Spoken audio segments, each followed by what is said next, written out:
ನಮಸ್ಕಾರ ವೀಕ್ಷಕರೇ ನರೇಂದ್ರ ಮೋದಿ ಅತ್ಯಂತ ಕಠಿಣ ನಿರ್ಧಾರವನ್ನ ತೆಗೆದುಕೊಂಡಿದ್ದಾರೆ. ಆಪರೇಷನ್ ಸಿಂಧೂರದ 1ನೇ ಹಂತ ಆಗಿತ್ತು, 2ನೇ ಹಂತವೂ ಆಯಿತು. ಈಗ ಆಪರೇಷನ್ ಸಿಂಧೂರ 3.0 ಶುರುವಾಗಿದೆ.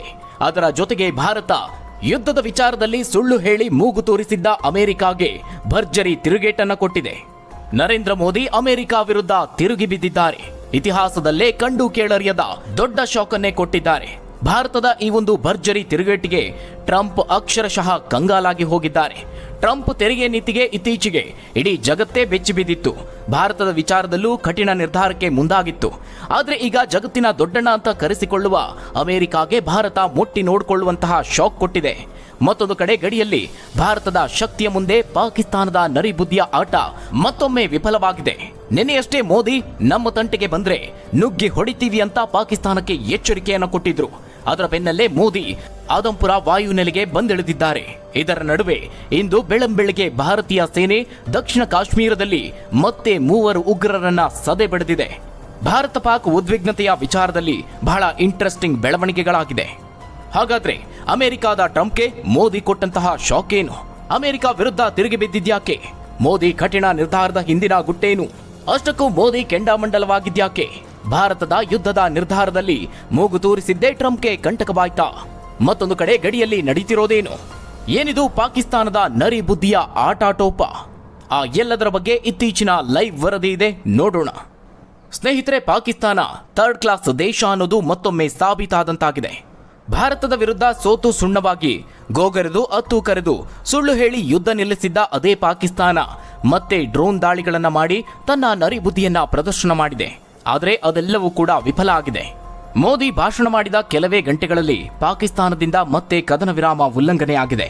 ಗುಂಡಿನ ದಾಳಿಯ ಜೊತೆಗೆ ಡ್ರೋನ್ಗಳು ಸಹ ದಾಳಿ ಮಾಡಿವೆ. ಕಪೂರ್ತಲದಲ್ಲಿ 4 ಡ್ರೋನ್ಗಳು ಕಾಣಿಸಿಕೊಂಡಿವೆ. ಹೋಶಿಯಾರ್ಪುರದಲ್ಲಿ ಸ್ಫೋಟದ ಶಬ್ದ ಕೇಳಿ ಬಂದಿದೆ.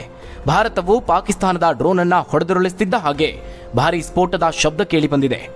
ಅದೇ ಸಮಯದಲ್ಲಿ ಉಧಂಪುರ್ ಮತ್ತು ಅಕ್ನೂರ್ ವಲಯದಲ್ಲೂ ಗುಂಡಿನ ಚಕಮಕಿಯ ಸದ್ದು ಕೇಳಿ ಬಂದಿದೆ. ಸ್ಥಳೀಯ ಜನರು ಮತ್ತೆ ಯುದ್ಧದ ಭೀತಿಯಿಂದ ಭಯಭೀತಗೊಂಡಿದ್ದಾರೆ. ಇನ್ನೊಂದೆಡೆ ಸಾಂಬಾ ಮತ್ತು ಕಥುವಾ ಗಡಿಯಲ್ಲೂ ಹಲವು ಡ್ರೋನ್ಗಳು ಕಂಡುಬಂದಿದ್ವು. ಅದಾದ ನಂತರ ಗಡಿ ಪ್ರದೇಶಗಳಲ್ಲಿ ವಿದ್ಯುತ್ ವ್ಯತ್ಯಯ ಆಗಿದೆ. ಸದ್ಯ ಪಾಕಿಸ್ತಾನದ ಕಡೆಯಿಂದ ಹಾರಿ ಬಂದಂತಹ ಎಲ್ಲಾ ಡ್ರೋನ್ಗಳನ್ನ ನಾಶ ಮಾಡಲಾಗಿದೆ.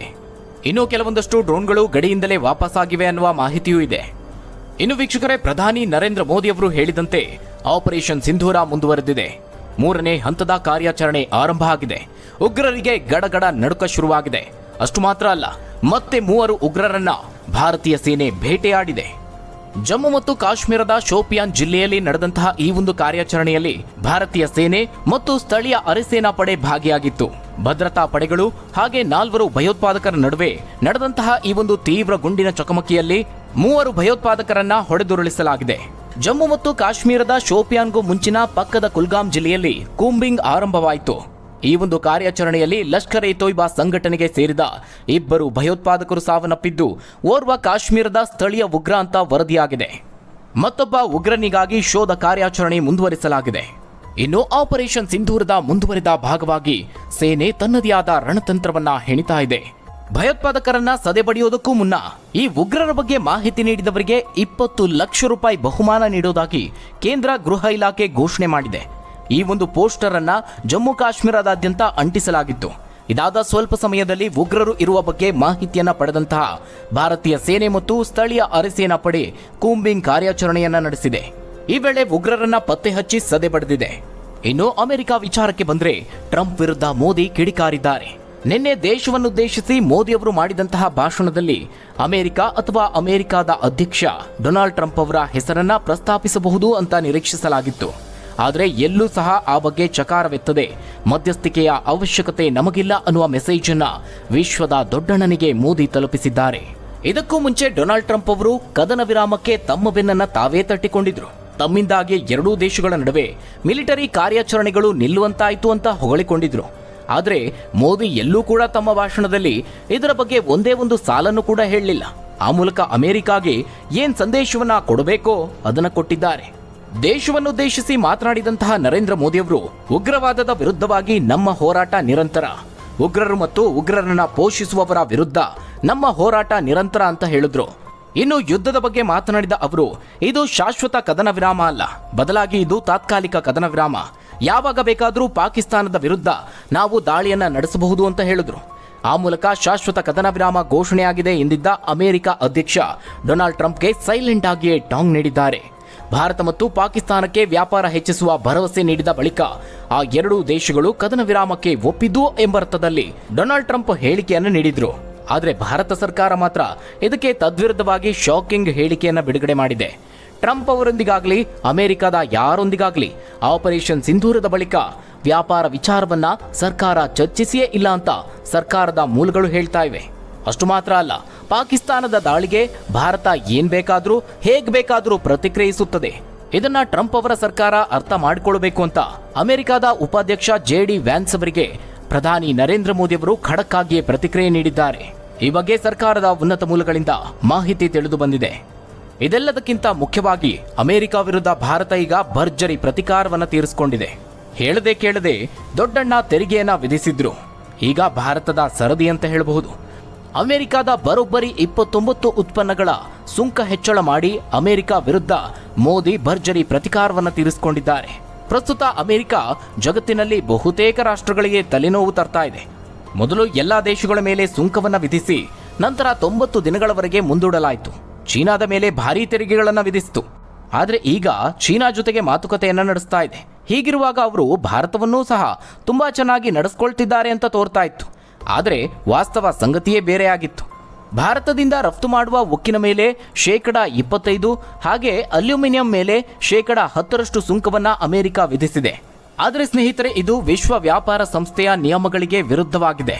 ಆದರೂ ಕೂಡ ಸುಂಕಗಳ ಕುರಿತು ಎರಡೂ ದೇಶಗಳ ನಡುವೆ ಯಾವುದೇ ರೀತಿಯ ಅಧಿಕೃತವಾದಂತಹ ಒಪ್ಪಂದವನ್ನ ಅಂತಿಮಗೊಳಿಸಲಾಗಿಲ್ಲ. ಈಗ ಭಾರತ ಕೂಡ ತನ್ನದೇ ಆದ ಭಾಷೆಯಲ್ಲಿ ಅಮೆರಿಕಕ್ಕೆ ಪ್ರತ್ಯುತ್ತರ ನೀಡೋದಕ್ಕೆ ಯೋಜಿಸಿದೆ. ವಿಶ್ವ ವ್ಯಾಪಾರ ಸಂಸ್ಥೆಯಲ್ಲಿ ಅಮೆರಿಕದಿಂದ ಬರುವ ಬರೋಬ್ಬರಿ 29 ಉತ್ಪನ್ನಗಳ ಮೇಲೆ ಹೆಚ್ಚುವರಿ ಸುಂಕವನ್ನು ವಿಧಿಸಲು ಭಾರತ ಪ್ರಸ್ತಾಪಿಸಿದೆ. ಭಾರತ ಹೆಚ್ಚುವರಿ ಸುಂಕ ವಿಧಿಸಲು ಪ್ರಸ್ತಾಪಿಸಿರುವಂತಹ 29 ಉತ್ಪನ್ನಗಳಲ್ಲಿ ಸೇಬು, ಬಾದಾಮಿ, ಪೇರಳೆ, ಘನೀಕರಣ ವಿರೋಧಿ ಉತ್ಪನ್ನಗಳು, ಬೋರಿಕ್ ಆಮ್ಲ ಮತ್ತು ಕಬ್ಬಿಣ ಮತ್ತು ಉಕ್ಕಿನಿಂದ ಮಾಡಿದ ಕೆಲವು ವಸ್ತುಗಳು ಸಹ ಸೇರಿವೆ. ಸ್ನೇಹಿತರೆ, ಈ ಸುಂಕಗಳನ್ನು ವಿಧಿಸುವ ಬಗ್ಗೆ ಅಮೆರಿಕ ಹೇಳೋ ಪ್ರಕಾರವಾಗಿ ಈ ಸುಂಕಗಳು ತನ್ನ ರಾಷ್ಟ್ರೀಯ ಭದ್ರತೆಗೆ ಅಗತ್ಯವಾಗಿದೆ ಅಂತ ಹೇಳುತ್ತೆ. ಆದರೆ ಭಾರತವು ಈ ಸುಂಕಗಳು WTO ನಿಯಮಗಳಿಗೆ ವಿರುದ್ಧವಾಗಿದೆ ಅಂತ ನಂಬುತ್ತೆ. ಅಮೆರಿಕದ ಈ ಕ್ರಮವು ಭಾರತದಿಂದ $7.6 ಬಿಲಿಯನ್ ಮೌಲ್ಯದ ಆಮದುಗಳ ಮೇಲೆ ಪರಿಣಾಮ ಬೀರುತ್ತದೆ. ಇದರಿಂದ ಭಾರತಕ್ಕೆ $1.91 ಬಿಲಿಯನ್ ನಷ್ಟವಾಗುತ್ತದೆ ಅಂತ ಭಾರತ ಹೇಳ್ತಾ ಇದೆ. ಈ ಸಂಭಾವ್ಯ ನಷ್ಟವನ್ನ ಗಮನದಲ್ಲಿಟ್ಕೊಂಡು ವ್ಯಾಪಾರ ಸಮತೋಲನವನ್ನ ಕಾಯ್ದುಕೊಳ್ಳೋಕೆ ಭಾರತವು ಪ್ರತಿಕಾರದ ಕ್ರಮವಾಗಿ ಅಮೆರಿಕದಿಂದ ಬರುವ ಕೆಲವು ಉತ್ಪನ್ನಗಳ ಮೇಲೆ ಸುಂಕವನ್ನ ಹೆಚ್ಚಿಸುವುದಕ್ಕೆ ನಿರ್ಧಾರ ಮಾಡಿದೆ.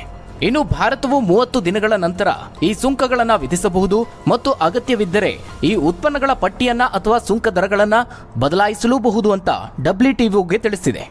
ಈ ಸುಂಕಗಳನ್ನು ವಿಧಿಸುವ ಮೊದಲು ವಿಶ್ವ ವ್ಯಾಪಾರ ಸಂಸ್ಥೆಗೆ ತಿಳಿಸದ ಕಾರಣ ಅಥವಾ ಭಾರತದೊಂದಿಗೆ ಚರ್ಚಿಸದ ಕಾರಣ ಅಮೆರಿಕ WTO ನಿಯಮಗಳನ್ನು ಪಾಲಿಸಲ್ಲ ಅಂತ ಭಾರತ ಹೇಳ್ತಾ ಇದೆ. ಅಮೆರಿಕದ ಈ ಕ್ರಮಗಳು ವಿಶ್ವ ವ್ಯಾಪಾರ ಸಂಸ್ಥೆಯ ವ್ಯಾಪಾರ ನಿಯಮಗಳಿಗೆ ವಿರುದ್ಧವಾಗಿದೆ ಅಂತ ಭಾರತ ನಂಬುತ್ತೆ.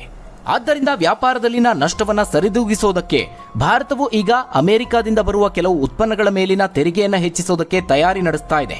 ಈ ತೆರಿಗೆ ವಿಧಿಸುವ ಹಕ್ಕನ್ನ ತಾನು ಕಾಯ್ದಿರಿಸಿಕೊಂಡಿದ್ದೇನೆ ಮತ್ತು ಅಗತ್ಯವಿದ್ದರೆ ಭವಿಷ್ಯದಲ್ಲಿ ಈ ನಿಯಮಗಳನ್ನು ಬದಲಾಯಿಸಬಹುದು ಅಥವಾ ವಿಸ್ತರಿಸಬಹುದು ಅಂತ ಭಾರತ ವಿಶ್ವ ವ್ಯಾಪಾರ ಸಂಸ್ಥೆಗೆ ತಿಳಿಸಿದೆ.